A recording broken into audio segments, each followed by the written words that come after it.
বিসমিল্লাহির রহমানির রহিম। আসসালামু আলাইকুম। জারিস মাম থেকে নিখান আবারও হাজির হয়ে গেছে একটা রেসিপি নিয়ে, সেটা হলো নারিকেলি মাছ। আর এই নারিকেলি মাছটা খেতে অনেক কাটা। আমি একবার খেয়েছিলাম কাটা সহ, বিশ্বাস করুন আমি খেতেই পারিনি। জারির আব্বু আবার বাসায় নিয়ে আসলো। আমি ভাবলাম কিভাবে খাবো, যে এই মাছটা আমি কিভাবে খাবো। সেই জন্যই আমার আজকে এই টেকনিকটা, যাতে আপনি না, শুধু আপনার একটা বাসায় যদি একটু ছোটো একটা বেবিও থাকে, সে যেন এই মাছটা খেতে পারে। সেজন্য আমি প্রথমে মাছটা ক্লিন করে নিয়েছি এবং আমি কিভাবে ভিতর থেকে কাঁটাগুলো বের করেছি অবশ্যই খেয়াল করছেন আমার ভিডিওতে। এভাবে করে প্রত্যেকটা মাছ আমি ক্লিন করে নিয়েছি আর কাঁটাগুলো ফেলে দিয়েছি, দেখুন। আর অবশ্যই আমার ভিডিওগুলো সবসময় মনোযোগ সহকারে দেখবেন, তাহলে হবে কি আপনি উপকৃত হবেন 100%। আমি মাছটাকে এভাবে কেটে আবার একটু ধুয়ে নিয়েছি, তারপর লবণ, হলুদ, মরিচের গুঁড়া, হাফ চামচ আদা, এগুলো দিয়ে আমি এটাকে মিনিট করে রেখে দিয়েছি 5-6 মিনিটের মতো। এর ফাঁকে আমি দিয়ে দিয়েছি প্যান গরম। মানে প্যানটা যদি প্রপারলি গরম না হয় তাহলে আপনার মাছটা লেগে যাবে, সেই জন্য আমি তেল দিয়ে ভালোভাবে প্যানটাকে গরম করে নিয়েছি।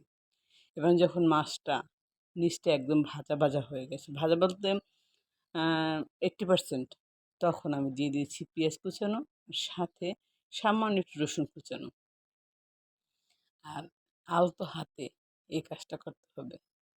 এভাবে আস্তে আস্তে নেড়ে নেড়ে উল্টে উল্টে আমি একদম মুচমুচে করে ফেলেছি আমার এই মাছটি।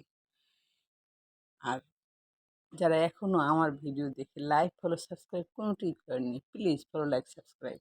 আর আমি দিয়ে দিয়েছি সামান্য একটু জিরা, একদম বলতে গেলে হাফ চামচেরও কম, একটু জিরা গুঁড়োটা, যে টালা জিরা, সেটা দিয়ে দিয়েছি।